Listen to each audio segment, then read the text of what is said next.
Welcome back students to the second class, part second of the isomerism, that is part two. हमने एक series चालू करी थी isomerism की, जिसमें हमने part one clear cover up कर लिया है। पार्ट वन में हमने क्या क्या चीज़ें देखी थी, we studied about the isomerism. तो हम उसी चीज़ को एक बार और कर लेते हैं कि what was the things that we covered. तो हमने आइसोमेरिज्म पढ़ा था, जिसमें क्या होता था कि compounds having same molecular formula, ऐसे कंपाउंड्स को हम लोग क्या बोलते हैं, आइसोमर्स बोलते हैं। We call them isomers. But उनके अंदर क्या होता है, डिफरेंट स्ट्रक्चर अगर होगा, ठीक है, तो क्या होता है, उनको क्या बोलते हैं, they come under the category of structural isomerism. ठीक है, अगर स्ट्रक्चर डिफरेंट होता है तो स्ट्रक्चरल आइसोमेरिज्म कहलाता है उसका। और अगर स्पेस में अरेंजमेंट डिफरेंट होता है, स्पेशियल अरेंजमेंट डिफरेंट होता है, तो ठीक है, वो क्या कहलाता है आपका, वो कहलाता है आपका स्टीरियो आइसोमेरिज्म। तो ये हमने पढ़ लिया था, व्हाट इज आइसोमेरिज्म पढ़ लिया था, स्ट्रक्चरल आइसोमेरिज्म पढ़ लिया था, ठीक है। और स्पेशियल अरेंजमेंट वाला हमने स्टीरियो आइसोमेरिज्म अभी नहीं पढ़ा था। स्ट्रक्चर में हमने इसके सब टाइप्स थे, वो सारे के सारे पढ़ लिए थे। कौन कौन से थे हमारे, we had chain, we had position, ठीक है। इसके अलावा हमने पढ़ा था functional group isomerism, then we studied about the metamerism, ठीक है। Then we studied about the tautomerism, and then we study about the ring chain isomer. ठीक है, इस तरीके से हमने इनके बारे में पढ़ाई कर ली थी, हर एक एग्जाम्पल के साथ खूब डिटेल में हमने इनको समझा था, पूरा 1 घंटा डेडिकेट किया था for understanding the structural isomerism. Okay, आज के टॉपिक में हम लोग को स्टीरियो आइसोमेरिज्म में फोकस करना है, तो we will focus on the stereoisomerism. So let's start. Before beginning the video we have something, ठीक है, हम लोग क्या लेके आए हैं, एज आई टोल्ड यू कि we are coming up with the new courses, we have launch already the courses for the pharmacist, ठीक है। तो ये वाले कोर्सेज सारे अनअकैडमी के पोर्टल पे अवेलेबल हैं।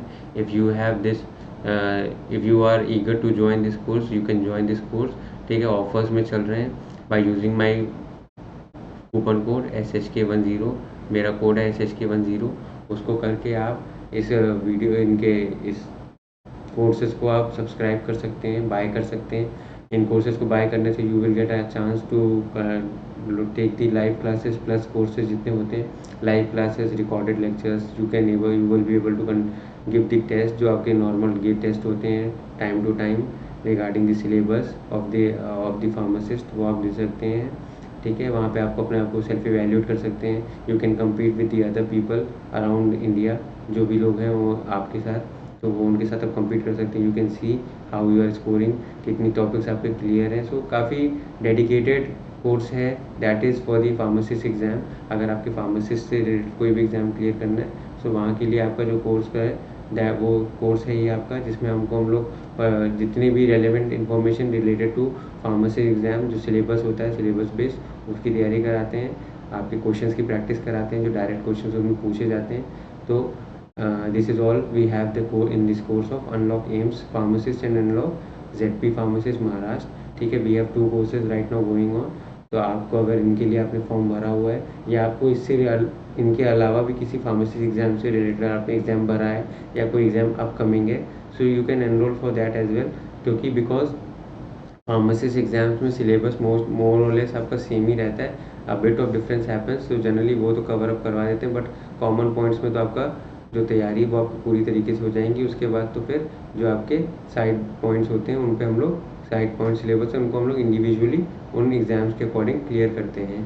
So it is a very good course, very good opportunity for people those who are interested, ठीक है। अभी ऑफर प्राइस चल रहा है till 26 October, you can use my code to avail this opportunity, to avail the discount, and you can buy this course and you can start your study practice at an academy.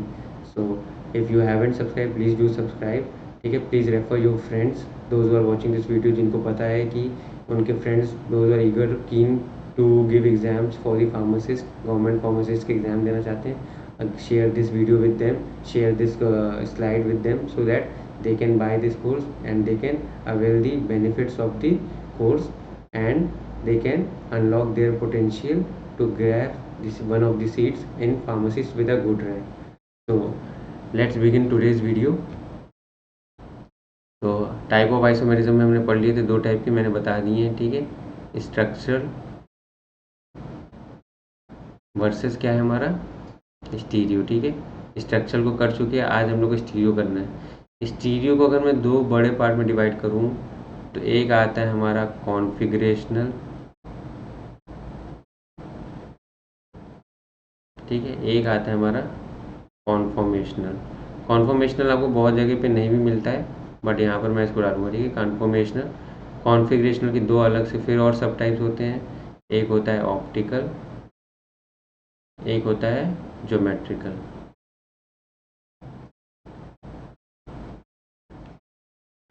तो इन तरीके से हमें इनको पढ़ना है। Conformational के बारे में पढ़ेंगे, ऑप्टिकल के बारे में पढ़ेंगे और ज्योमेट्रिकल के बारे में पढ़ेंगे, ठीक है। ये सारा का सारा जो पार्ट है वो आपका एडवांस ऑर्गेनिक केमिस्ट्री का पार्ट है, बट अभी हम लोग इसको क्लैरिटी के लिए समझ लेंगे, ठीक है। क्लैरिटी अभी से मिल जाएगी हमें, तो जब हम एडवांस ऑर्गेनिक केमिस्ट्री में इनकी डिटेल पढ़ेंगे तो वहाँ पे सारा आपका माइंड मेकअप ऑलरेडी हो चुका होगा कि स्टीरियो आइसोमेरिज्म एक्चुअली में होता क्या है, ठीक है, कैसा होता है, कहाँ कहाँ पे अप्लाई कर सकते हैं हम लोग। उनकी जो एप्लीकेशन वाला पार्ट है उसको हम लोग तब यूटिलाइज करेंगे, बट अभी हम लोग आइडेंटिफिकेशन के पर्पज़ से हम लोग उसको अभी ही करेंगे, ठीक है।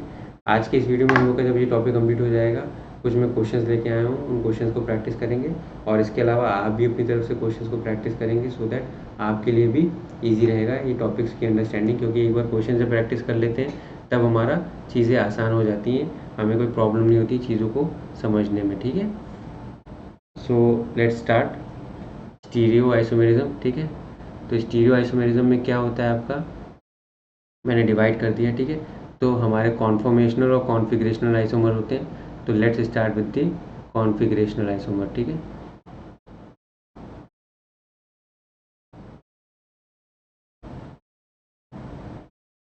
कॉन्फ़िगरेशनल आइसोमर में जो होते हैं आपकी 2 कैटेगरी थी हमारी, एक थी ऑप्टिकल और एक थी ज्योमेट्रिकल, ठीक है। दूसरी क्या थी, ज्योमेट्रिकल, ठीक है। तो ऑप्टिकल आइसोमर क्या होते हैं, optical isomers are those isomers जिनमें क्या होता है आपका स्ट्रक्चरल फॉर्मूला सेम होता है, मॉलिक्यूलर फॉर्मूला सेम होता है, बट 3D स्पेस में आपका ओरिएंटेशन, 3D स्पेशियल ओरिएंटेशन या अरेंजमेंट जो होता है वो डिफरेंट होता है। या सिंपल भाषा में बोलूँगा मैं कि अरेंजमेंट ऑफ मॉलिक्यूल डिफरेंट होता है, ठीक है। Arrangement of groups on carbon atom is different. Optical isomer generally आपको सिंगल बॉन्ड या सिग्मा बॉन्डेड कार्बन में सिंगल कार्बन सिंगल बॉन्ड्स में मिलता है, ठीक है। यहाँ पे कोई डबल बॉन्ड नहीं होता है, सिंगल बॉन्ड्स में दिखता है।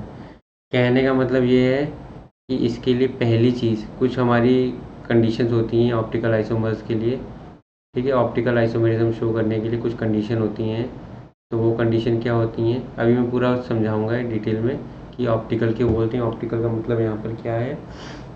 तो सबसे पहली चीज़ है कि कंडीशंस को देख लेते हैं। What are the conditions that are involve for understanding the optical isomerism. बिल्कुल ही बेसिक्स बता रहा हूँ, तो बेसिक से आपका पॉइंट क्लियर हो जाएगा और जितना चीज़ें नोन या समझने की वो हम समझ लेंगे, बाकी एडवांस में समझेंगे, ठीक है। तो पहली कंडीशन है कि आपका जो कार्बन होना चाहिए, कार्बन शुड बी कायरल। जो मतलब कि अगर किसी आइसोमर को, किसी कंपाउंड को ऑप्टिकल आइसोमेरिज्म शो करना है तो उसकी पहली कंडीशन होती है कि उसके पास कायरल कार्बन होना चाहिए। अब कायरल कार्बन से बात आती है, what is a chiral carbon. तो कायरल कार्बन ऐसा कार्बन होता है जिसके पास, हमारे कार्बन के पास कितने ग्रुप्स होते हैं, 4 ग्रुप्स, मतलब कि 4 वैलेंसी होती है। It can have 4 same groups, 4 different groups, ठीक है। फॉर एग्जाम्पल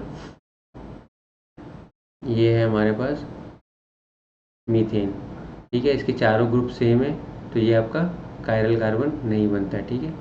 फॉर एग्जांपल हमारे पास क्या है, CH Cl CH3, इसके पास हमारे 2-3 डिफरेंट ग्रुप है, बट एक चौथा ग्रुप आपका ये सेम हो गया, तो इनके सेम होने की वजह से ये कायरल कार्बन नहीं है।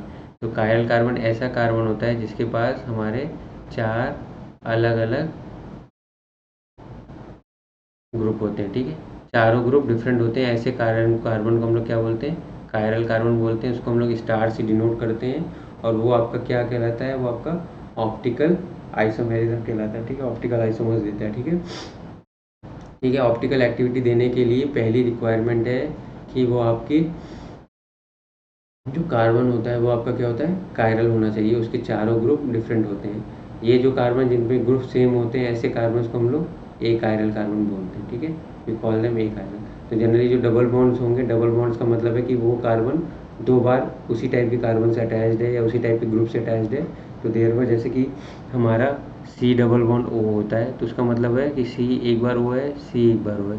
तो आपके दो ग्रुप ओ सेम हो गए तो आपके ऐसे ग्रुप्स डबल बॉन्ड्स कभी भी कायरल कार्बन्स नहीं होते हैं। अगर वो कायरल कार्बन्स नहीं होंगे तो वो कभी भी ऑप्टिकल एक्टिविटी शो नहीं कर पाएंगे। ऑप्टिकल एक्टिविटी शो करने की पहली कंडीशन है कि आपके पास कायरल कार्बन होना चाहिए। कायरल कार्बन होगा तभी वो आपको ऑप्टिकल एक्टिविटी शो कर पाएगा। ठीक है, वो कंपाउंड कायरल ऑप्टिकली एक्टिव हो सकता है। बट उसके बाद सेकेंड कंडीशन एक और आती है जिसकी वजह से वो बताएगा कि हमारा कंपाउंड ऑप्टिकली एक्टिव होगा कि नहीं होगा। वहाँ पे आती है आपकी मिरर इमेजेस। ठीक है, तो उसको हम लोग पढ़ते हैं।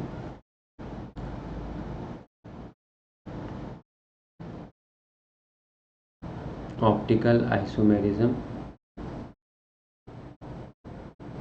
ठीक है, हमने एक चीज़ पढ़ ली, need of chiral carbon. Chiral carbon होना मस्ट है तभी आपकी ऑप्टिकल एक्टिविटी होगी। ठीक है, अब कायरल कार्बन होने के बाद सेकेंड चीज़ होती है आपकी इसकी मिरर इमेज या फिर ऑप्टिकल एक्टिविटी। ठीक है, अब क्या होता है, सपोज करो मेरे पास ये है, ये मैं कुछ कंपाउंड बनाता हूँ। ठीक है,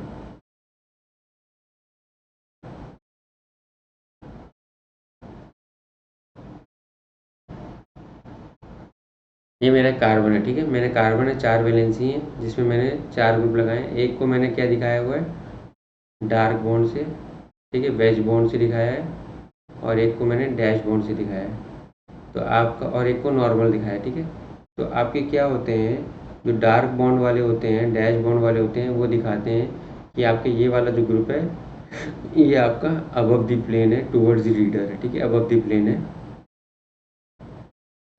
ठीक है, ये वाला आपका क्या है, बिलो द प्लेन है। ठीक है, ये दोनों क्या हैं आपके, इन प्लेन है, इन प्लेन है। ठीक है, अब हम इनका ग्रुप्स को बदल देंगे तो आपका चेंज हो जाएगा, ओरिएंटेशन में चेंज हो जाएगा, स्पेस में ओरिएंटेशन चेंज हो जाएगा। ठीक है, तो ये आपके इन प्लेन्स दिखा रहे हैं, ये दोनों बॉन्ड्स हैं आपके, वो इन प्लेन्स दिखा रहे हैं आपके। ये अबव द प्लेन दिखा रहा है डार्क बॉन्ड, और dash bond below the plane दिखा रहा है। तो आप ये देख रहे हो यहाँ पे इसका ओरिएंटेशन है, 3D स्पेस में कैसे ये अरेंज है वो हमें दिखाई पड़ रहा है, क्योंकि ये 3D मॉलिक्यूल होते हैं। तो 3D स्पेस में कोई चीज़ अबव द प्लेन जाएगी, कोई टूवर्ड्स द रीडर जाएगी, कुछ अवे फ्रॉम द रीडर जाएंगी, कुछ आपके रीडर के साइडवेज में रहेंगी, इन प्लेन में रहेंगी। तो इस तरीके से कार्बन में चारों ग्रुप डिफरेंट होते हैं कायरल कार्बन में। तो और इस तरीके से 3D अरेंजमेंट होता है। अब इसका क्या होता है, हम लोग को एक मिरर इमेज बनाते हैं। सपोज करो मेरे पास एक कंपाउंड है, मैं इसको, ये तो मैंने डार्क और डैश शो कर दिया कि डैश मतलब बिलो दी प्लेन होता है, डार्क मतलब अबव दी प्लेन होता है। अब इसके बाद मैं इसको फिर से बना लेता हूँ, ये Br है, ये CH3 है, ये C2H5 है, और ये क्या है, H है। ठीक है, अगर मैं इसके आगे मिरर लगा दूँ एक, तो मिरर लगाने से क्या होगा, आपका CH3 जो राइट साइड में था वो लेफ्ट साइड में चला जाएगा, C2H5 इधर आ जाएगा, ये Br हो जाएगा, और ये H हो जाएगा। तो ये दोनों क्या कहलाती हैं, एक दूसरे की मिरर इमेजेस। ठीक है, मिरर इमेजेस कहलाती हैं। ठीक, मिरर इमेजेस कहलाती हैं। अब हम क्या करेंगे, मिरर इमेजेस को सुपर इम्पोज करेंगे एक दूसरे के ऊपर। अब सुपर इम्पोज करने का मतलब होता है एक दूसरे के ऊपर फिट बैठाना। फॉर एग्जांपल मेरे ये दो हाथ हैं, ये दोनों अगर मैं शीशे के आगे पेश करूँगा तो दोनों एक जैसे दिखेंगे, ऐसे होंगे। मतलब मेरा राइट हैंड और मेरा left hand, they are mirror images of each other. अब इसको उठा के मैं इसको एक के ऊपर एक सुपर इम्पोज करूँ। सुपर इम्पोज करने का मतलब होता है, सुपर इम्पोज करने का ये मतलब नहीं होता है, इसका मतलब होता है बैठाना एक दूसरे साथ। सुपर इम्पोज का मतलब होता है कि एक को उठाकर दूसरे के ऊपर रखना।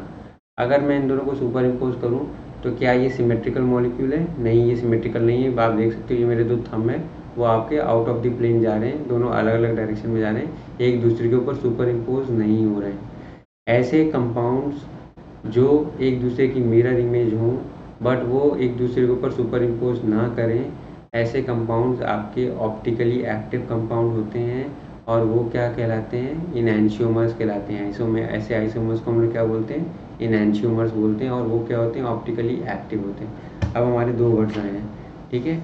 अब मैं इसको आपको अगर सुपर इम्पोज कराने की कोशिश करूँ तो सुपर इम्पोज करा के दिखाता हूँ, ठीक है। ये मेरा है Br, ये CH3, ये C2H5 और ये H, ठीक है। अब मैं दूसरे पेन से दूसरे मॉलिक्यूल को, अब दूसरे मॉलिक्यूल को देखिएगा, ठीक है। तो कार्बन पे कार्बन आराम से सुपर इम्पोज कर गया, ठीक है। Br पे Br सुपर इम्पोज कर गया, H पे H सुपर इम्पोज कर दिया, बट यहाँ पर आपका क्या है, C2H5 जो नहीं कर रहा है, यहाँ पर क्या है, CH3। तो ये आपके out of the non super imposable होंगे, ठीक है। तो this is non super imposable mirror images. तो इन्हीं को हम लोग क्या बोलते हैं, नॉन सुपर इम्पोजेबल मिरर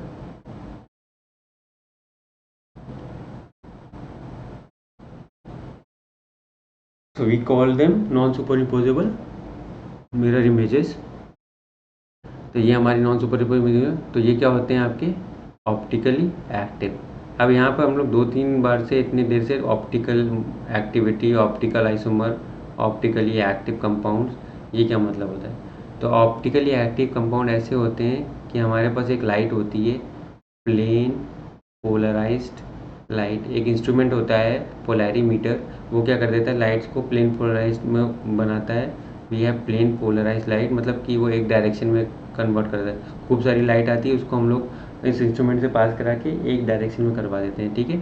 तो इन लाइन प्लेन पोलराइज्ड लाइट होती है, उसको रोटेट करने की एबिलिटी रखता है, वो आपके आइसोमर्स कहलाते हैं, आपके इनैंशियोमर्स, ठीक है।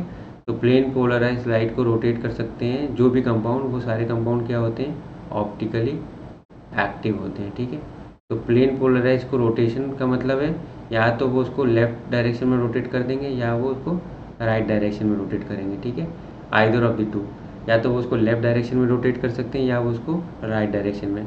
जो आपके ऑप्टिकली इनएक्टिव कंपाउंड होंगे वो कभी भी प्लेन पोलराइज लाइट को पहली बात रोटेट नहीं कर सकते, इसलिए उनको हम लोग ऑप्टिकली इनएक्टिव बोलते हैं। जो भी कंपाउंड के पीछे लगा हो कि this compound is optically active, तो ऑप्टिकली एक्टिव होने के लिए उसको प्लेन पोलराइज लाइट को रोटेट करना पड़ेगा, या तो लेफ्ट डायरेक्शन में रोटेट करेगा या वो राइट डायरेक्शन में रोटेट करेगा।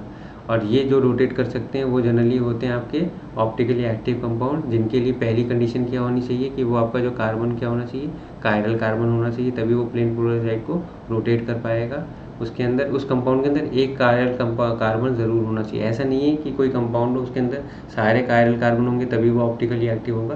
कोई भी एक कार्बन ऑप्टिकली एक्टिव हो सकता है, कायरल हो सकता है, वो भी आपकी ऑप्टिकल एक्टिविटी शो कर सकता है, ठीक है। या लेफ्ट या राइट में प्लेन पोलराइज को रोटेट करते हैं। तो जो आपके आइसोमर्स लेफ्ट साइड में रोटेट करते हैं उनको हम लोग क्या बोलते हैं, लीवो रोटेटरी बोलते हैं, we call them laevo rotatory. और जो राइट में रोटेट करते हैं उनको हम लोग क्या बोलते हैं, डेक्स्ट्रो रोटेटरी, ठीक है।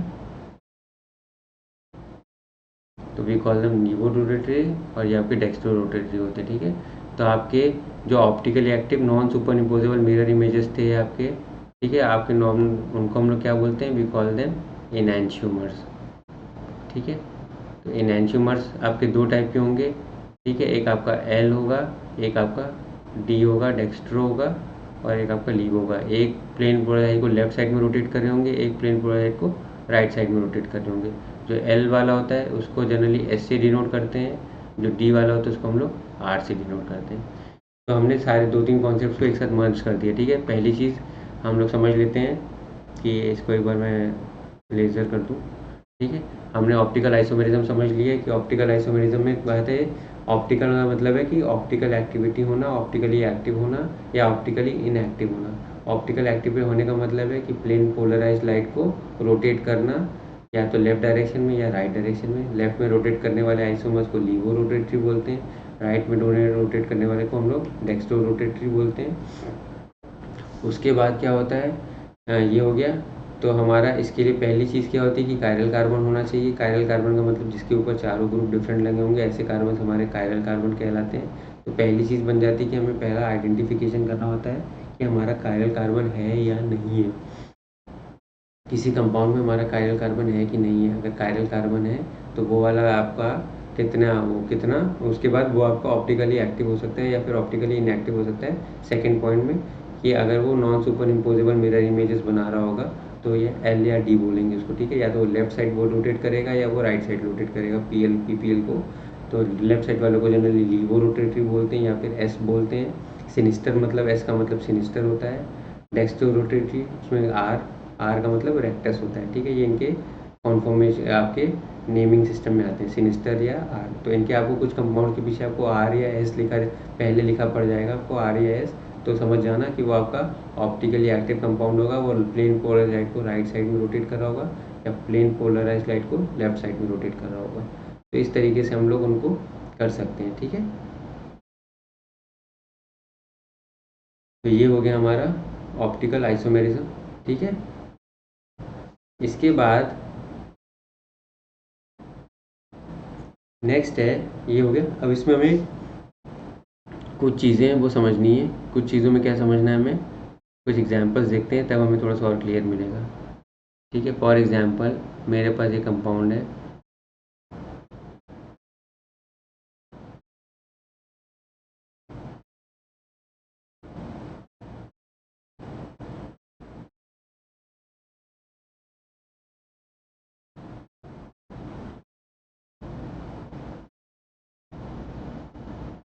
एक दो तीन चार पाँच,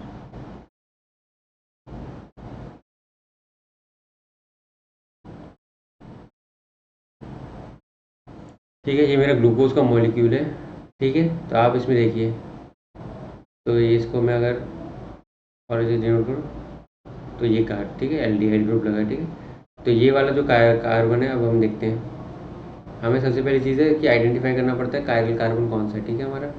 तो ये तो ग्लूकोज का मॉलिक्यूल, इससे छोटा है। पहले एक और छोटा सा कंपाउंड बना दूँ मैं,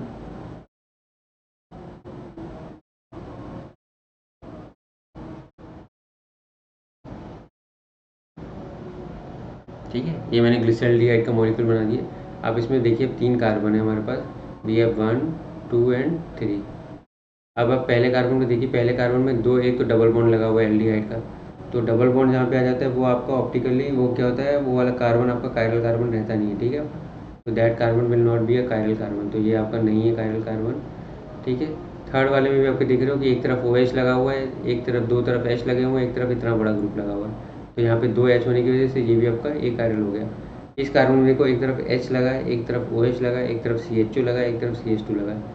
तो ये क्या हो गया आपका कायरल कार्बन हो गया। तो this kind of carbon is known as chiral carbon, ठीक है।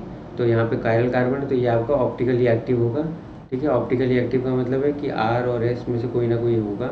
ये लाइट को या तो आर की तरफ रोटेट कर रहा होगा या एस की तरफ रोटेट कर रहा होगा, ठीक है। तो एल्कोहल्स के इनके केस में हम लोग का रिलेटिव कॉन्फ़िगरेशन को पढ़ते हैं हम लोग, ठीक है। तो वहाँ पे डी और एल सिस्टम लागू होता है, तो वो मैं आपको डी एल सिस्टम जब पढ़ाऊँगा तब बताऊँगा। तो ऐसे हम लोग को पहले आइडेंटिफाई करना होता है कि हमारे कंपाउंड्स में कि हमारा कौन सा कार्बन है जो कायरल कार्बन है, ठीक है। तो उसके बाद कितने कायरल कार्बन है। फॉर एग्जांपल इसके पास तो एक कायरल कार्बन है। आपका ग्लूकोज है, ग्लूकोज के पास कितने कायरल कार्बन है, एक आपका ये है, एक आपका ये है, एक आपका ये है, एक आपका ये है। टोटल हमारे पास 4 कायरल कार्बन है। तो हमारे कायरल कार्बन कितने होते हैं उससे हमें पता चलता है उसके कितने आइसोमर होने वाले हैं, ठीक है। फॉर्मूला क्या होता है, 2n is equal to isomers. तो जितने नंबर ऑफ कायरल कार्बन है वो यहाँ पे n की जगह लिख दो, n is equal to number of chiral carbon.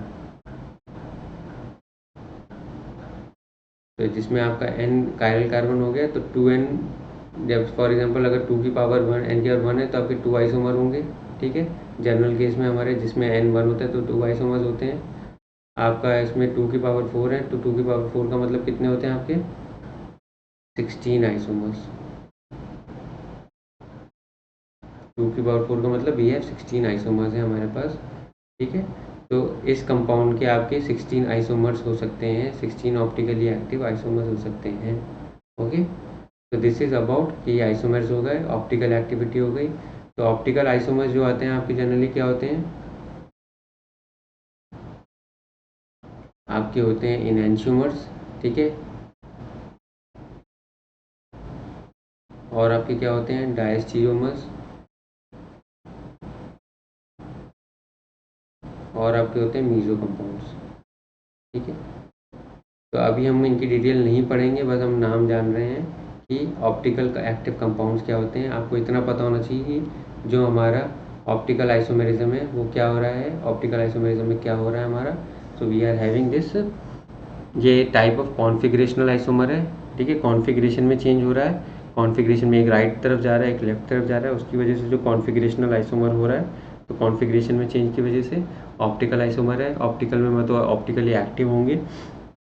Optically active होने के लिए आपके पास कायरल कार्बन होना ज़रूरी है। जब कायरल कार्बन होगा तो कायरल कार्बन में आपके चारों ग्रुप डिफरेंट होंगे, तो उनका जो 3D स्पेस ओरिएंटेशन है वो डिफर हो जाएगा, जिसकी वजह से उनकी आपकी स्पेशियल अरेंजमेंट चेंज होने की वजह से वो आपके आइसोमर्स बन जाएंगे, ठीक है। वो आपके चेंज होने की वजह से ऑप्टिकल एक्टिविटी वो चेंज हो जाएगा। ग्रुप्स में चेंज होने की वजह से they can rotate the plane polarise light either towards right और टूवर्ड्स लेफ्ट। जो प्लेन पोलराइज लाइट को रोटेट कर सकता है उनको ऑप्टिकली एक्टिव कंपाउंड बोलते हैं, जो नहीं कर सकता उनको ऑप्टिकली इनएक्टिव बोलते हैं। प्लेन पोलराइज लाइट को आपको दो डायरेक्शन में रोटेट कर सकते हो, या तो राइट में रोटेट कर सकते हो या लेफ्ट में रोटेट कर सकते हो, ठीक है। तो यहाँ पर हम लोग को इनएंशियोमर्स के बारे में पढ़ना था। इनएंशियोमर्स होते हैं, डाइस्टीरियोमर्स होते हैं और आपके मीजो कंपाउंड्स होते हैं, ठीक है। ये तीन आपके ऑप्टिकल आइसोमर्स कहलाते हैं। We have this 3 type of optical isomers that we need to study, ठीक है। इसको हम लोग अभी नहीं पढ़ेंगे बिकॉज ये हमारे कोर्स में नहीं है अभी, बेसिक ऑर्गेनिक केमिस्ट्री में, ठीक है। एडवांस वर्जन में अभी हम इनका नाम जानेंगे, ठीक है। नेक्स्ट जो कैटेगरी आपकी होती है वो होती है आपकी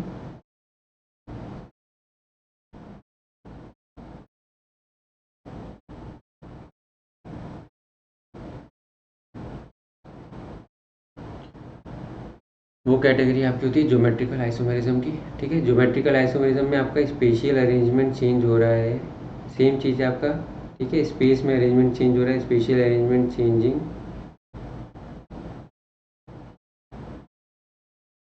डिफरेंट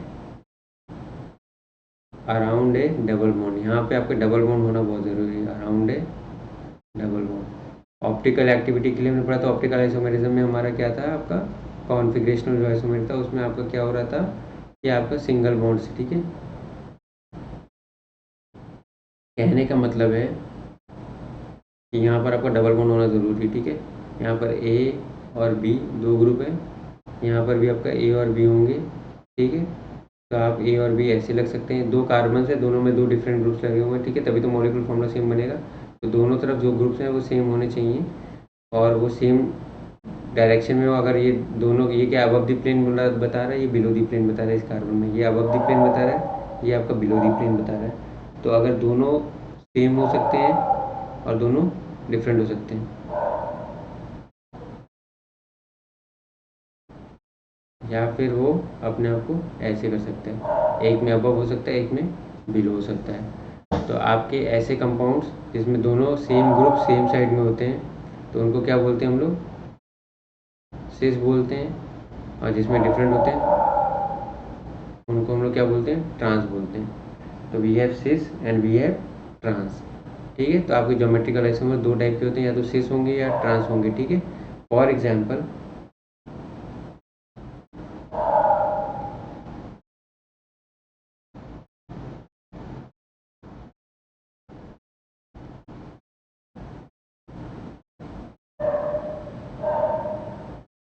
ठीक है, तो यहाँ पर आपका ये वाला क्या हो गया, ये आपका ट्रांस बना दिया मैंने,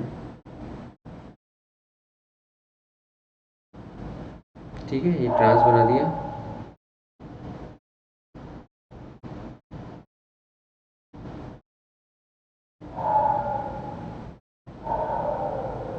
ये वाला आपका सिस बन गया, ठीक है, ये आपका सिस हो जाता है, ठीक है। तो this is your cis isomer और वो वाला आपका ट्रांस आइसोमर हो गया। दूसरी चीज़ है, ये आपका हो गया सिस और ट्रांस हो गया। दूसरी चीज़ है इसको दूसरे तरीके से डिनोट करने का, कि यहाँ पर जो हमारे कार्बन और कार्बन डबल बॉन्ड होते हैं इसमें हमारे दो ग्रुप्स हैं, ए और बी, ठीक है। और यहाँ पर हमारे ए और बी, ठीक है। अब इनमें हम लोग इनके जो बनाते हैं ऑर्डर, वहाँ पर हम लोग को देखना है कि ये जो ग्रुप्स हैं इनमें से प्रायोरिटी ऑर्डर किसका ज़्यादा है, ठीक है। प्रायोरिटी ऑर्डर सेट करने का मतलब होता है कि हमें मॉलिक्यूलर वेट के अकॉर्डिंग चेक करना होता है। अगर सपोज करिए ए हमारा हाई मॉलिक्यूलर वेट कंपाउंड है, हाई मॉलिक्यूलर वेट है इसका बी से, तो इसको नंबर 1 पोजीशन देते हैं, इसको नंबर 2 पोजीशन देते हैं। सिमिलर वे में यहाँ पे जो भी होगा कंपाउंड उसको नंबर 1 देंगे और उसको नंबर 2 देंगे, ठीक है। तो अगर वन और वन सेम साइड पे आते हैं तो उसको हम सिस बोलते हैं। या तो देखिए भाई सेम ही ग्रुप्स लगे होंगे तो सिस और ट्रांस आप कर लोगे आराम से, ठीक है। बट अगर डिफरेंट ग्रुप्स लगे हैं तो उस टाइम पे हमें क्या करना है, सिस और ट्रांस करने के लिए हमें उनकी प्रायोरिटी को सेट करना पड़ेगा। सेम साइड में अगर आ रहे हैं सिस और अगर अपोजिट साइड्स में आ रहे हैं तो trans. For example let's see, यहाँ पर Cl लगा है, यहाँ पर H लगा है, यहाँ पे CH3 लगा है और यहाँ पर आपका H लगा है, ठीक है। अब प्रायोरिटी बनाओ इन दोनों में, तो इसका मॉलिक्यूलर वेट ज़्यादा है 35.5, तो इसको नंबर 1 मिलने वाला है, इसको नंबर 2 मिलने वाला है। ऑब्वियस ये होता है कार्बन है, इसको नंबर 1 मिलेगा, इसको नंबर 2 मिलेगा। तो दोनों 1 1 सेम साइड पे हो गए तो ये आपके सिस हो गया, ठीक है। तो this will be known as sis.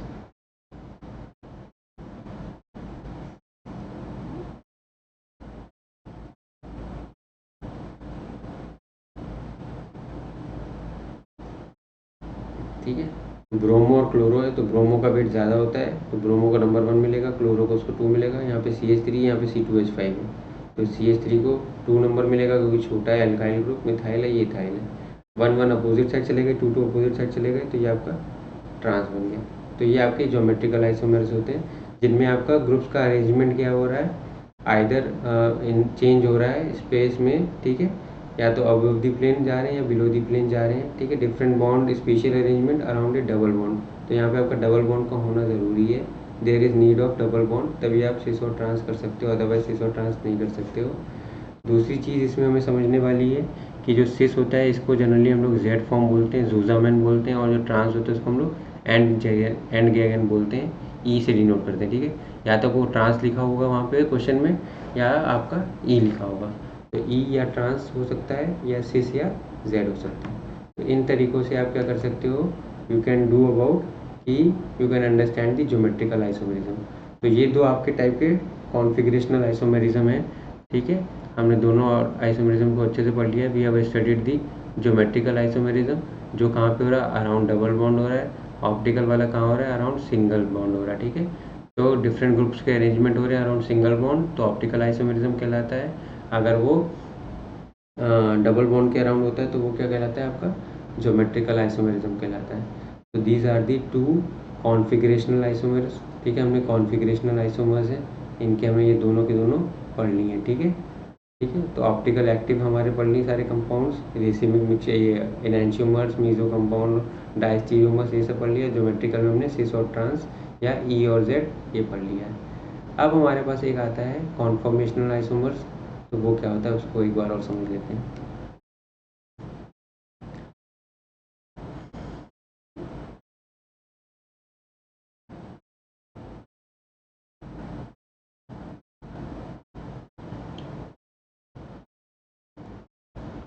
We have this conformational isomers, ठीक है। कॉन्फॉर्मेशनल में क्या होता है, आपका रोटेशन अबाउट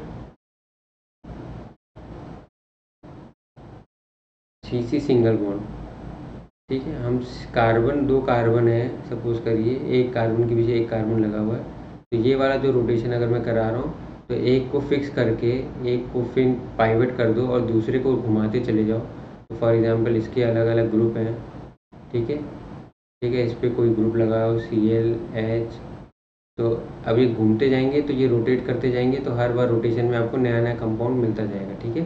तो this is known as rotation about CC single bond. तो रोटेशन जनरली हम लोग कितने का करते हैं, 60 डिग्री का रोटेशन करते हैं, ठीक है। हम एक बार 60 डिग्री रोटेट करते हैं and then we see different type kind of compound मिल जाएगा हमें, ठीक है। तो ऐसे करके हमारे ग्रुप्स डिफरेंट होंगे तो हमारे कंपाउंड्स डिफरेंट हो जाते हैं। तो इनको क्या बोलते हैं हम लोग, कॉन्फॉर्मेशनल आइसोमर बोलते हैं। Rotation about single single bond होता है, CC सिंगल बॉन्ड, ठीक है। जनरली जब हम पढ़ते हैं कॉन्फॉर्मेशनल आइसोमर तो हम लोग इथेन के पढ़ते हैं, ठीक है। हम लोग और किसे पढ़ते हैं, ब्यूटेन के पढ़ते हैं, हेक्सेन के पढ़ते हैं, ठीक है।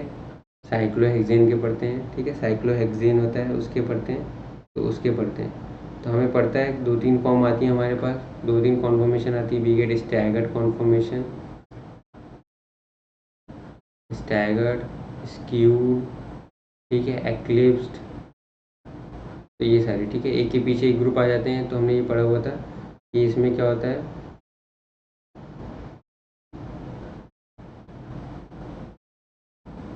ठीक है, एक कार्बन को इससे डिनोट करते हैं और एक कार्बन को डॉट से डिनोट करते हैं। ठीक है, तो ऐसे हमने किया था। ठीक है, एक बार और मैं बना दे रहा हूँ। तो एक कार्बन आपका डॉट से डिनोट रहता है पीछे वाला, आगे वाले कार्बन को सर्कल से डिनोट करते हैं। इनमें ऐसे ग्रुप्स आपके लगे होंगे। ठीक है, तो ये आपका स्टैगर्ड कॉन्फॉर्मेशन कहलाता है। अगर एक के पीछे एक आ जाते हैं तो हमारा क्या कहलाता है, वो आपका एक्लिप्स कॉन्फॉर्मेशन कहलाता है। This is known as eclipse conformation. तो हम लोग क्या कर रहे हैं, रोटेशन करा रहे हैं और 60 डिग्री का रोटेशन कराते जा रहे हैं और अपने अलग अलग कॉन्फॉर्मेशन तैयार करा रहे हैं। तो these are known as conformational isomers.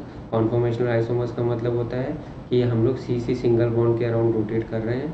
Rotation करने की वजह से हमारा क्या हो रहा है, सी सिंगल बॉन्ड में रोटेशन होने की वजह से हमारा क्या हो रहा है, अलग अलग एंगल पे हमें अलग अलग कॉन्फॉर्मेशन मिल रही हैं कंपाउंड्स की, जिसकी वजह से वो हमारा पता चलता है। जैसे कि स्टैगर्ड में आपका क्या होता है, उनकी प्रॉपर्टीज़ डिफर कर जाती हैं। फॉर एग्जांपल आपका स्टैगर्ड कॉन्फॉर्मेशन जो होता है, we have your staggered conformation. ठीक है, स्टैगर्ड कॉन्फॉर्मेशन जो होता है उसमें आपका क्या होता है, आपके जो सारे ग्रुप्स होते हैं वो बिल्कुल एक दूसरे से दूर होते हैं बहुत ज़्यादा। ठीक है, तो दूर होने की वजह से क्या होता है, यहाँ पे आपका एंगल स्ट्रेन मिनिमम होता है। ठीक है, एंगल स्ट्रेन मिनिमम हो गया आपका। टॉर्जनल स्ट्रेन मेन आता है, टॉर्जनल स्ट्रेन वो आपका मिनिमम होता है। ठीक है, ऑन दी अदर एंड अगर हम किसी एक्लिप्स को देखते हैं, एक्लिप्स में दो ग्रुप्स बिल्कुल अगल बगल आ जाते हैं, पास पास आ जाते हैं, तो इस वजह से क्या होता है, वहाँ पर आपका जो टॉर्जनल स्ट्रेन होता है वो इंक्रीज कर जाता है। तो due to increase in torsional strain ये आपके क्या होते हैं, अनस्टेबल होते हैं। They are unstable as compare to staggered. Staggered आपकी स्टेबल कॉन्फॉर्मेशन होती है, बिकॉज सारे ग्रुप एक दूसरे से दूर बैठे हुए हैं, स्टीरिक हिंड्रेंस नहीं हो रहा है, किसी प्रकार का इंटरेक्शन नहीं हो रहा है आपस में ग्रुप्स के बीच में। They are all are apart from each other. यहाँ पर आपका इंटरेक्शन होने के चांसेस है, ये दोनों ग्रुप्स हैं, ये दोनों आपस में इंटरेक्ट कर सकते हैं, तो टॉर्जनल स्ट्रेन क्रिएट कर सकते हैं। बल्कि ग्रुप अगर लगा होगा तो यहाँ पर आपका स्टीरिक स्ट्रेन भी आ जाएगा। ठीक है, स्टेरिक स्ट्रेन भी आ जाता है यहाँ पर।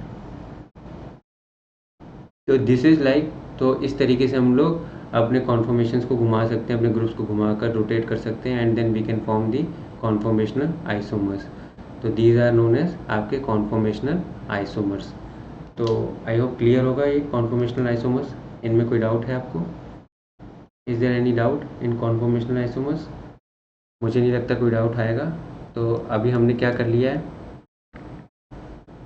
तो अगर मैं बात करूं तो हमने आइसोमेरिज्म के बारे में पूरी तरीके से पढ़ लिया है। इसको मैं समराइज़ करने की कोशिश करता हूं। ठीक है, आइसोमेरिज्म में जनरली आपके कंपाउंड्स के मॉलिक्यूलर फॉर्मूला सेम होते हैं, बट उनके स्ट्रक्चर डिफरेंट हो सकते हैं। अगर स्ट्रक्चर डिफरेंट होते हैं तो उनको स्ट्रक्चरल आइसोमर्स बोलते हैं। अगर स्पेशियल डिफरेंस होता है, स्पेस में डिफरेंस होता है, तो उनको हम लोग स्पेशियल स्टीरियो आइसोमर बोलते हैं, जिसमें हमारे कॉन्फिगरेशनल आते हैं, सॉरी हाँ कॉन्फिगरेशनल आते हैं, एंड आपके क्या आते हैं, कॉन्फॉर्मेशन आता है। ठीक है, वी गेट कॉन्फॉर्मेशन। कॉन्फ़िगरेशन में पता है दो पढ़ लिए हमने। कॉन्फ़िगरेशन में कौन कौन से दो पढ़े हैं, ऑप्टिकल और ज्योमेट्रिकल।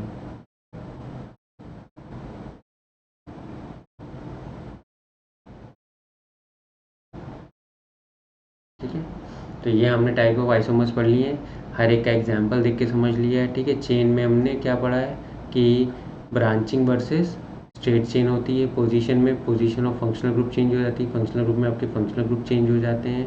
मेटामेरिज्म में position of alkyl groups, alkyl group की पोजीशन है वो बदल जाती है। टोटो में आपने पढ़ा है कीटो इनॉल टोटोमेरिज्म के बारे में।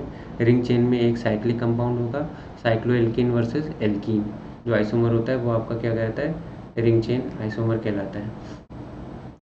इसके बाद हमारा क्या होता है, हमने ये पढ़ लिया था। फिर हमने स्टीरियो आइसोमेरिज्म के बारे में पढ़ लिया है। स्टीरियो आइसोमेरिज्म में हमारे कॉन्फिगरेशनल आइसोमर्स, कॉन्फॉर्मेशनल आइसोमर्स हैं, ऑप्टिकल आइसोमर, ज्योमेट्रिकल आइसोमर्स, ये सारी चीज़ें हमने पढ़ ली हैं। ठीक है, तो इसमें ऑप्टिकल में हमने पढ़ लिया था, जिसमें हमारे क्या होते हैं, ऑप्टिकल एक्टिव कंपाउंड्स या ऑप्टिकली इनएक्टिव कंपाउंड्स होते हैं, जो प्लेन पोलराइज साइड को रोटेट कर सकते हैं राइट की तरफ, या प्लेन पोलराइज को रोटेट कर सकते हैं लेफ्ट की तरफ। ओके, तो ये हमने पढ़ लिया है। ज्योमेट्रिकल में हमने पढ़ लिया कि डबल बॉन्ड के अराउंड अगर स्पेस में ओरिएंटेशन डिफरेंट होता है ग्रुप्स का, तो अगर वो सेम साइड पे आ जाते हैं तो वो सिस कहलाते हैं, या ई कहलाते हैं, जेड कहलाते हैं, या अगर डिफरेंट अपोजिट साइड्स में होते हैं तो ट्रांस कहलाते हैं। तो अगर आपको सिस और ट्रांस में पता हो डिफरेंस करने का, तो ट्रांस वाले ज़्यादा एक्टिव होते हैं, ज़्यादा स्टेबल होते हैं, बिकॉज आपके जो ग्रुप्स होते हैं वो बल्कि ग्रुप्स होते हैं या सेम टाइप के ग्रुप्स होते हैं, वो आपके अपोजिट डायरेक्शन में होते हैं, opposite out of the plane होते हैं, तो उनका इंटरेक्शन कम से कम होता है, तो उनकी स्टेबिलिटी बढ़ जाती है। इस तरीके से उनकी प्रॉपर्टीज़ में डिफरेंस हो जाता है एज़ कम्पेयर टू सिस वाले में, ठीक है। तो ये आपके डिफरेंट अरेंजमेंट्स हो गए, ये डिफरेंट टाइप के आइसोमेरिज्म पढ़ लिया है। So this is all about isomerism का टॉपिक। आइसोमेरिज्म में आई डोंट थिंक सो इससे बियॉन्ड कुछ आने वाला है। अगर हम जनरल ऑर्गेनिक केमिस्ट्री या बेसिक्स ऑफ ऑर्गेनिक केमिस्ट्री की बात करेंगे, तो आई डोंट थिंक सो कि इसके बियॉन्ड आपका आइसोमेरिज्म में कुछ भी आएगा। There should not be anything that should be beyond this thing in isomerism, ठीक है। इसके अलावा हमारे कुछ क्वेश्चंस हैं, कुछ क्वेश्चंस को हम लोग देखते हैं, उन क्वेश्चंस को देख के हम लोग समझते हैं, ठीक है, और कुछ प्रैक्टिस करते हैं। कुछ और क्वेश्चंस हैं उनको भी प्रैक्टिस करते हैं। First is what is isomerism, ठीक है। तो पहला ऑप्शन कह रहा है कि study of the structure of molecule, हम मॉलिक्यूल की स्ट्रक्चर के बारे में पढ़ रहे हैं, या फिनोमेना वेयर टू और more compounds have the same molecular formula but different structural arrangement और स्पेशियल ओरिएंटेशन। एक तीसरा है process of converting one isomer into another. Third the ability of compound to rotate plane polarised light, ठीक है। तो ये है आइसोमेरिज्म, ये भी आपका आइसोमर का पार्ट है, but this is not isomerism, ये आपका ऑप्टिकल आइसोमेरिज्म की बात कर रहे हैं, ठीक है।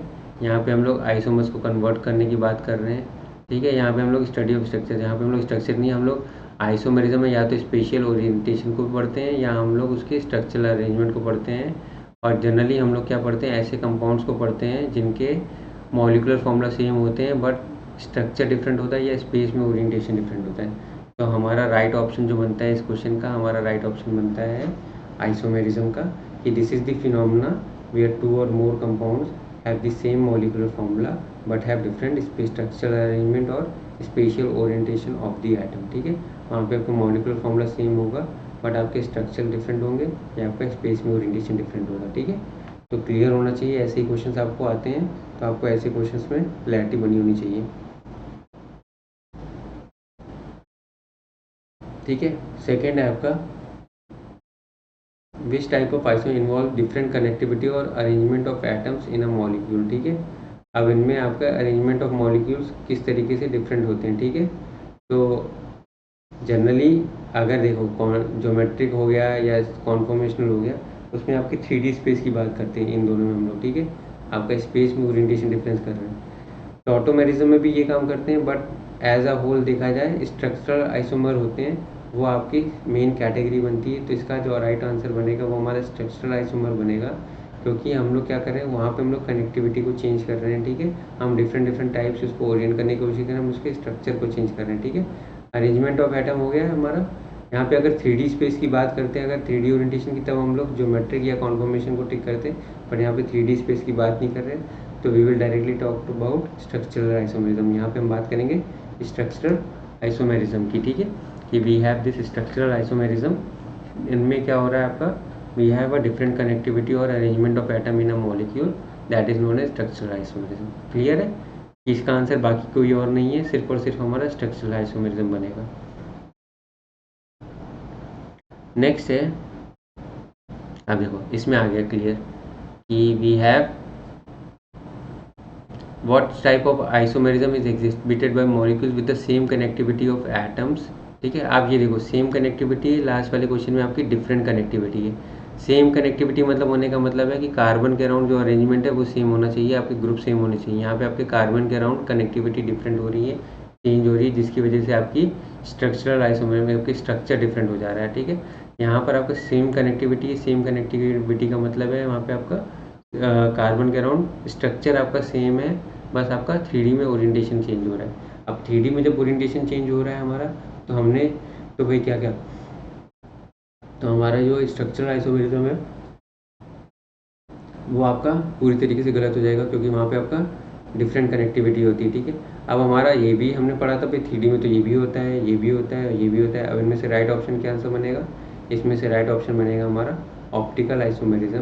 क्यों, क्योंकि यहाँ पर जब हम लोग 3 डायमेंशन में बात करते हैं, जब ज्योमेट्रिकल आइसोमेरिज्म की बात करते हैं, तो हमारा डबल बॉन्ड इन्वॉल्व होता है, डबल बॉन्ड इन्वॉल्व होता है, ठीक है।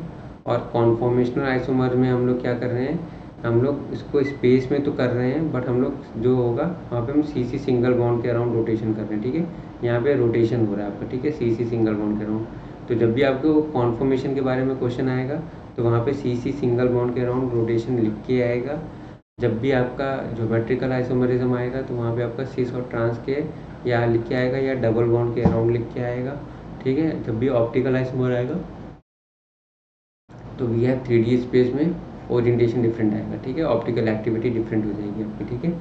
तो आपका इसका राइट आंसर क्या बनेगा? Optical isomerism. क्वेश्चन बहुत कंफ्यूजिंग है, इसलिए आपको थोड़ा सा ध्यान लगा के पढ़ना है कि स्ट्रक्चरल आइसोमर्स तो इसका ऑप्शन बनेगा ही नहीं, क्योंकि यहाँ पे आपका सेम ओरिएंटेशन हो गया है, ठीक है, सेम कनेक्टिविटी से हो गए हैं, चारों ग्रुप सेम है।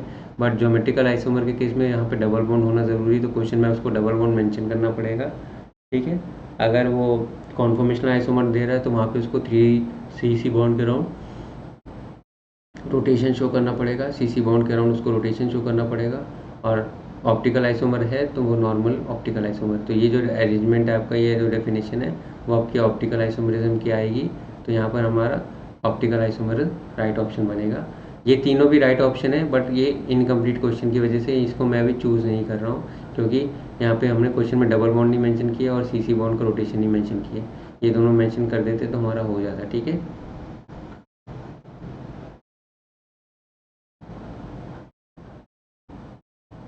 नेक्स्ट क्वेश्चन है आपका, which type of isomerism is commonly associated with cyclic compounds, particularly organic chemistry में हमारे साइक्लिक कंपाउंड्स के साथ कौन सी हो रही है, ठीक है। तो conformational isomers, geometrical isomer, ring chain isomer, optical isomer, ठीक है। तो अगर साइक्लिक कंपाउंड होंगे तो इसमें से ये वाले साइक्लिक के साथ हो भी सकते नहीं भी सकते, ये वाले भी साइक्लिक के साथ हो सकते नहीं हो सकते, ये वाले भी साइक्लिक के साथ हो सकते नहीं हो सकते। बट जो रिंग चेन आइसोमर है इसमें आपका साइकिल का इन्वॉल्व होना, साइक्लिक कंपाउंड का इन्वॉल्व होना बहुत ज़रूरी है, क्योंकि साइक्लिक कंपाउंड नहीं होगा तो आपका रिंग चेन आइसोमर नहीं हो सकता। तो इसका ऑप्शन जो आपका बनेगा, राइट ऑप्शन आपका बनेगा रिंग चेन आइसोमर बनेगा। तो रिंग चेन आइसोमर बनेगा, ओके।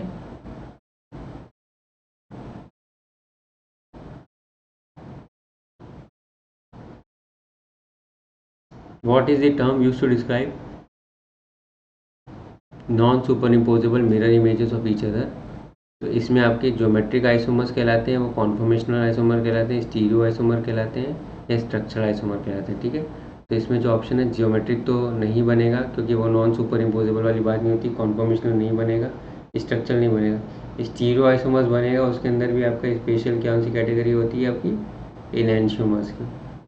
तो this will be your right option. Enantiomers में जो स्टीरियो आइसोमर होगा वो आपका क्या कहलाता है, वो आपके non super imposable mirror images है। मैंने बना के दिखा दिया था। नॉन सुपर इम्पोजेबल का मतलब एक दूसरे ऊपर सुपर इम्पोज नहीं करेंगे, वो इस तरीके से रहेंगे जिसमें दो ग्रुप्स होंगे, वो आउट ऑफ प्लेन चले जाएंगे, एक दूसरे के ऊपर इम्पोज नहीं करेंगे, वो आउट ऑफ इम्पोजिशन हो जाएंगे, ठीक है। Non super imposable mirror images of each other form करेंगे। तो दिस इज, ये हमने पढ़ लिया है। अब हम फाइनली क्या करते हैं, कुछ कंपाउंड्स हैं, इसकी और प्रैक्टिस करोगे तो आपको पूरा प्रैक्टिस करके पूरी तरीके से क्लियर हो जाएगा।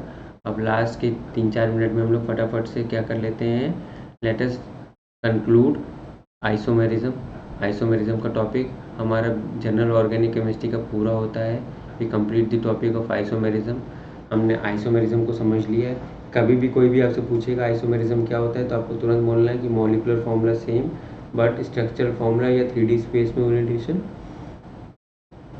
डिफरेंट होता है, ठीक है। सो आइसोमेरिज्म में मॉलिकुलर फॉर्मूला सेम है, स्पेस में 3D स्पेस में या उसका स्ट्रक्चर फॉर्मूला आपका डिफरेंट होता है। तो आपके दो टाइप के बनते हैं, स्ट्रक्चरल और स्टीरियो।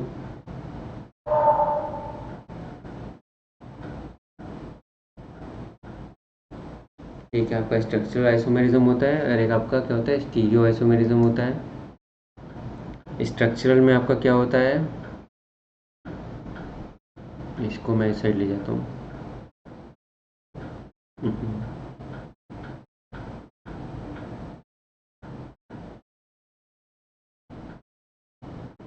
ठीक है, पहला क्या होता है आपका चेन,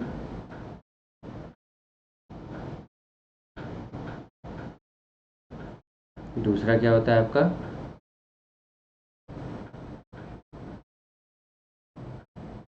पोजीशन,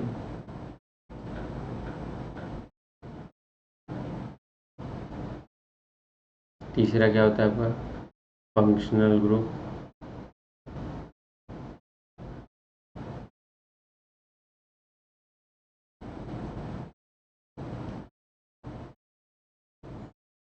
चौथा क्या होता है आपका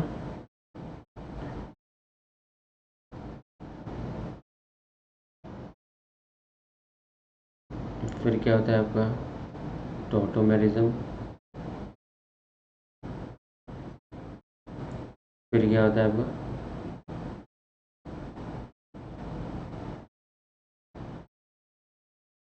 रिंग चेन। तो ये आपके स्ट्रक्चर के आइसोमर्स के हो गए। स्टीरियो में हमने पढ़ लिया था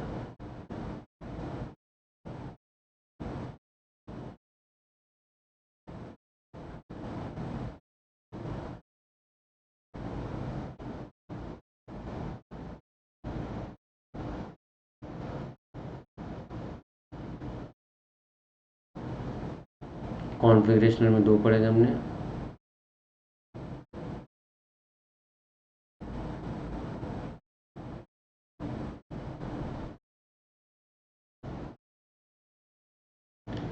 इसके अलावा भी आपके और भी होते हैं, डीएल आइसोमर, सिन एंटी आइसोमर्स होते हैं। तो वो सारा आपका जब हम एडवांस ऑर्गेनिक केमिस्ट्री पढ़ेंगे तो ये आपका जो टॉपिक है मैं फिर से आपको बोल रहा हूँ, this is the topic of advance organic chemistry, ठीक है, not the topic of general organic chemistry. अभी हम लोग जनरल ऑर्गेनिक केमिस्ट्री की सीरीज़ पढ़ रहे हैं तो हम लोग एडवांस ऑर्गेनिक का टॉपिक इसमें नहीं पढ़ेंगे। जैसे हमने इसका कुछ बेसिक सा आइडिया ले लिया कि वो कैसा होता है, कैसा दिखता है, ठीक है। जब हम एडवांस ऑर्गेनिक केमिस्ट्री पढ़ेंगे तो उस टाइम पे हम लोग इसके बारे में पढ़ेंगे, ठीक है। जैसे नोमेनक्लेचर में मैंने आपको सारा नोमेनक्लेचर करा दिया है, सिर्फ हमने हेटेरोसाइक्लिक सिस्टम का नोमेनक्लेचर नहीं किया है, because heterocyclic nomenclature generally comes in advance organic chemistry. तो मैं एक दिन एडवांस ऑर्गेनिक केमिस्ट्री का टॉपिक लेके आऊँगा, उसमें हम लोग डिटेल में इन सब के बारे में पढ़ेंगे जो चीज़ों को हमने छोड़ा हुआ है, ठीक है। तो ये आपके स्टीरियो आइसोमेर्स हो गए हैं।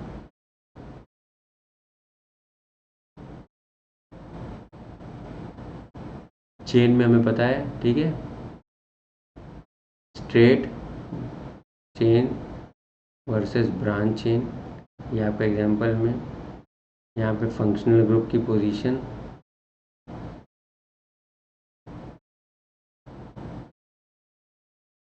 चेंजेस, ठीक है, आपका फंक्शनल ग्रुप प्राइमरी पोजीशन में लगा है कि आपका फंक्शनल ग्रुप सेकेंडरी पोजीशन पे लगा है, वो सारी चीज़ें आपकी बताती हैं functional group position isomerism. Functional group में डिफरेंट फंक्शनल ग्रुप्स, ठीक है, डिफरेंट फंक्शनल ग्रुप्स यहाँ पे मैं लिख दे रहा हूँ। सेम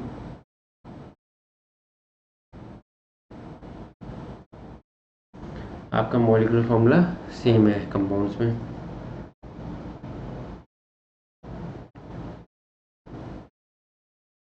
मेटाबॉलिज्म में क्या होता है आपका पोजीशन ऑफ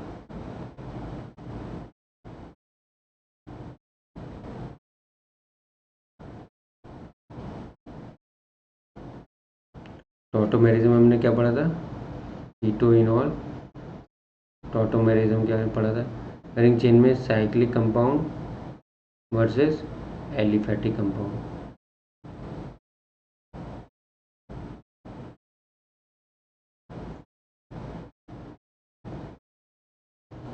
ठीक है।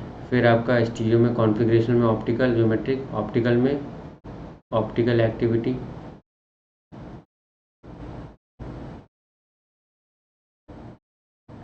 ठीक है। पीपीएल को मतलब optical activity, plane polarise light को रोटेट करना। तो आपके क्या होते हैं इनैंशियोमर्स,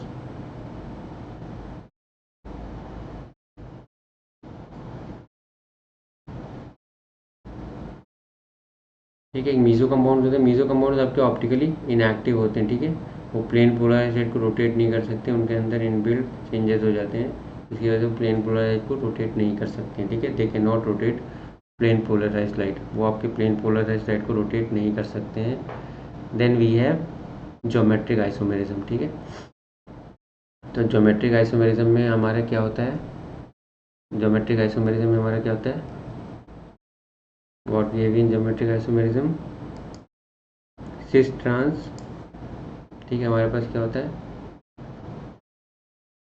सिस ट्रांस आइसोमेरिज्म या आपका E, Z आइसोमेरिज्म। ठीक है, तो इस तरीके से हमारे सारे हो गए। कॉन्फॉर्मेशनल में आपके क्या होते हैं, CC बॉन्ड के अराउंड रोटेशन होता है। तो ये हमारे सारे आइसोमेर्स हो गए हैं, सारे आइसोमेरिज्म को कवर कर लिए हमने, क्वेश्चंस कर लिए।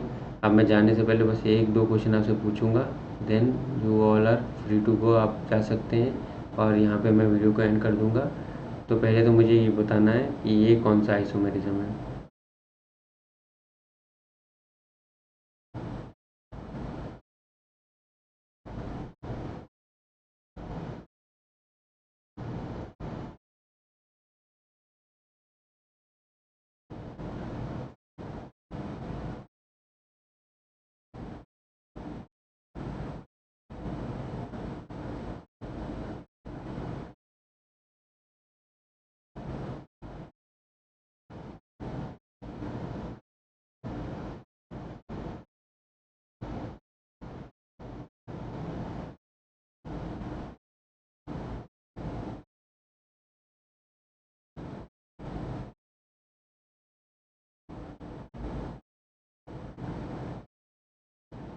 ठीक है, तो मैंने ये क्या बनाया, 5 कंपाउंड बनाया। I have made 5 compound here.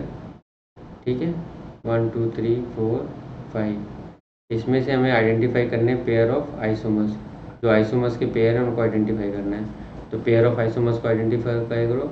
तो जो 1 वाला है आपका 1 नंबर का कंपाउंड है, वो किसके साथ आइसोमर शो करेगा, 1 वाला आइसोमर शो कर रहा है आपका। 1 वाले में कितना है, ये क्या है, ईथर है, 4 कार्बन वाला ईथर है। ये 4 कार्बन वाला एल्कोहल है। Ether and alcohol are functional group isomer. तो मुझे पता 1 वाला 2 के साथ आइसोमर शो करेगा। अब 1 वाले में 4 कार्बन है, 3 वाले में 3 कार्बन है, तो वो आइसोमर हो नहीं सकते। ये आपके 1 2 3 कार्बन है, 3 और जो 4 है वो आपको दिखाई पड़ रहा है, they are isomers of each other. ठीक है, 3 और 4। और उसके बाद 1 और किसके साथ आइसोमर है, 1 अपना 1 आइसोमर है 5 के साथ। 5 के बाद भी 4 कार्बन है, तो आपका 1 और जो 5 है, 1 और 5 है वो आपके मेटामर है। और 1 और 2 है वो आपके क्या है, फंक्शनल ग्रुप आइसोमर है। और जो 2 और 5 है वो आपके क्या है, फंक्शनल ग्रुप आइसोमर।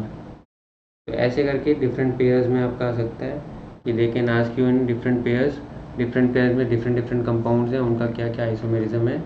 ठीक है, तो ये हो गया। एक क्वेश्चन और करते हैं।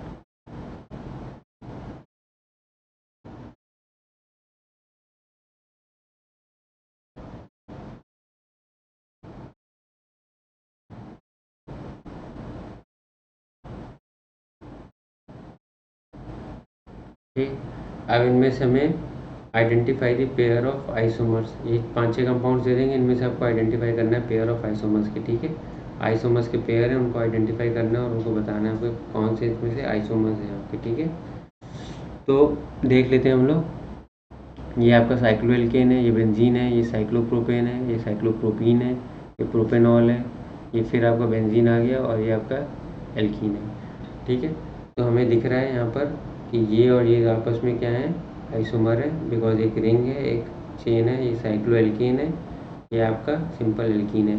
साइक्लोएल्कीन और एल्कीन क्या होते हैं आपके, रिंग की चेन आइसोमर होते हैं। ठीक है, तो साइक्लोएल्केन आपके क्या होते हैं, they R ring chain isomers होते हैं। तो इस तरीके से डिफरेंट टाइप के क्वेश्चंस आपके पास आ सकते हैं। डिफरेंट क्वेश्चंस के बेसिस में आपसे पूछा जा सकता है कि what are the different compounds. ठीक है, कौन कौन से पेयर ऑफ आइसोमर्स हैं इनमें, तो कौन कौन से पेयर्स ऑफ आइसोमर हैं, आपको क्या क्या चीज़ें पता होनी चाहिए। तो आई होप हमने बहुत सारी चीज़ें बहुत डिटेल में हमने आइसोमेरिज्म को कर लिया है, तो कोई इसमें प्रॉब्लम होनी नहीं चाहिए। There should not be any problem that should come out in understanding the basic concepts of isomers. तो यहाँ पर मैं आइसोमर्स का जो बेसिक कॉन्सेप्ट है इनको ख़त्म करूँगा। इसके बाद हम लोग नेक्स्ट क्लास में कुछ और नए इनोवेटिव टॉपिक्स लेके आएंगे जो कि बहुत यूज़फुल होंगे फॉर दी बेसिक अंडरस्टैंडिंग के लिए बहुत यूज़फुल रहेंगे। साथ साथ एग्ज़ाम के पॉइंट ऑफ व्यू से बहुत इंपॉर्टेंट रहेंगे, क्योंकि जब भी केमिस्ट्री आती है, ऑर्गेनिक केमिस्ट्री आती है, तो they try to focus on the basic version, basic parts पे बहुत ज़्यादा फोकस रहता है उनका, कि आप लोग ईजिली उनको आंसर कर सको, बेसिक पार्ट्स को समझ सको। तो दिस इज़ तो हम लोग ऐसे टाइप के जो इन्फॉर्मेटिव वीडियोज़ हैं या जो ऐसे कॉन्सेप्ट्स हैं जिनकी वजह से आपको ऑर्गेनिक केमिस्ट्री से डर लगता है, जिससे आपका बेस क्लियर नहीं है, तो हम लोग उन बेसिक पॉइंट्स को क्लियर करने की कोशिश करेंगे। तो there should not occur any problem in that case. तो आज की इस वीडियो को मैं यहीं एंड कर रहा हूँ, और आइसोमेरिज्म के पार्ट 1 और पार्ट 2 दोनों का एंड कर रहा हूँ। दोनों का वीडियोज़ का लिंक आपको, दोनों का वीडियोज़ आपको इस चैनल पे मिल जाएगा। आप दोनों वीडियोज़ को कोशिश करिएगा एक साथ देखिएगा, पहले पार्ट 1 को कवर करिएगा, देन पार्ट 2 को। इससे क्या होगा, आपको पूरी आइसोमेरिज्म पे क्लैरिटी मिल जाएगी आपको। So now I am ending the video. Till then take care, thank you.